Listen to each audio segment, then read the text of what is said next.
1757 সালের সেই ভয়াবহ রাত্রি যখন বাংলার শেষ স্বাধীন নবাব সিরাজ উদ্দৌলা সব কিছু হারিয়ে অন্ধকারে মিলিয়ে গেলেন।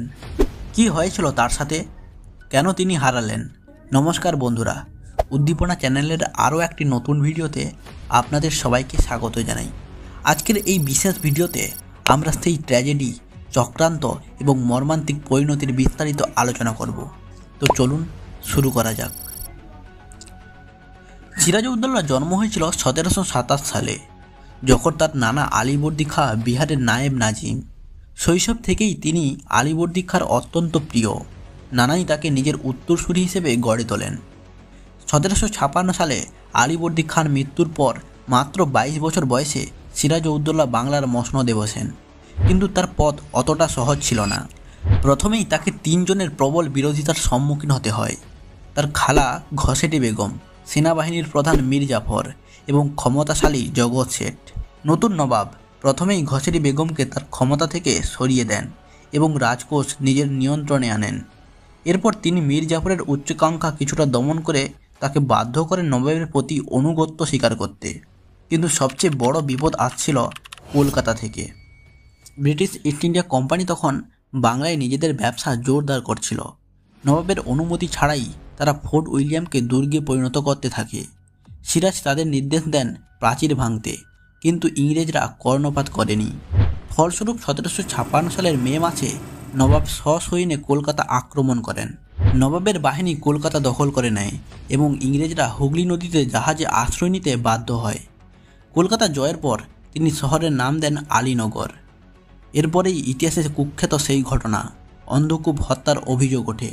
যদিও আধুনিক ইতিহাসবিদরা একে অতিরঞ্জিত বা বানোয়াট বলে অনেকে মনে করেন, কিন্তু এই ঘটনা রবার্ট ক্লাইভকে প্রতিশোধ নেওয়ার সুযোগ এনে দেয়।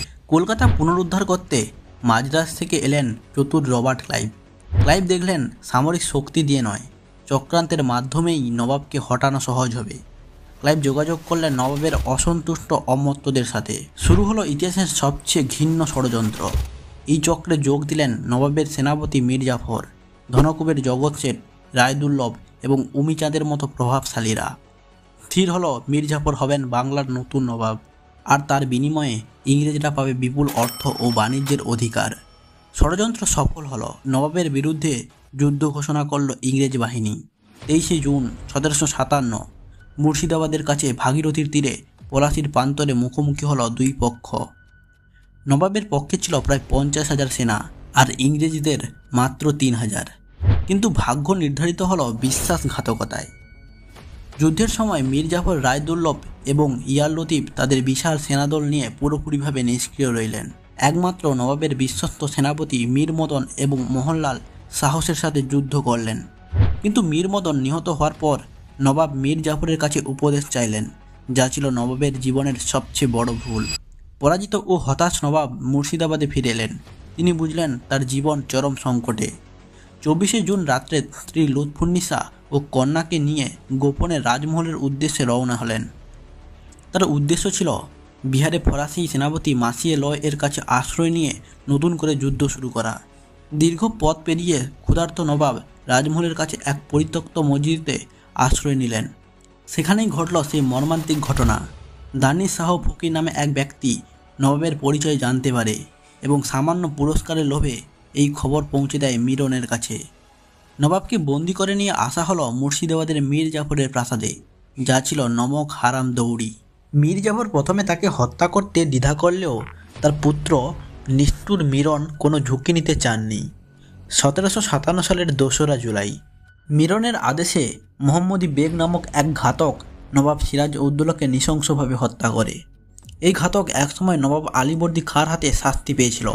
প্রতিশোধ এবং পুরস্কারের লোভে মোহাম্মদী বেগ বাংলার শেষ স্বাধীন নবাবের জীবন কেড়ে নেয়। মৃত্যুর পর নবাবের দেহ হাতির পিঠে চাপিয়ে সারা মুর্শিদাবাদে ঘোরানো হয়। তারপর তার নশ্বর দেহ সমাহিত করা হয় ঘোষবাগের শান্ত পরিবেশে, তার নানা আলীবর্দী খাঁর পাশে। সিরাজউদ্দৌলার এই করুণ পরিণতি কেবল একজন নবাবের মৃত্যু ছিল না, এটি ছিল বাংলার স্বাধীনতার মৃত্যুর প্রতীক। পলাশীর পরাজয় জন্ম দিয়েছিল প্রায় 200 বছরের পরাধীনতা। ইতিহাস আমাদেরকে শেখায়, বাইরের শত্রুর চেয়ে ঘরের শত্রুরাই বেশি বিপজ্জনক। তো আজকের মতো এইটুকুই।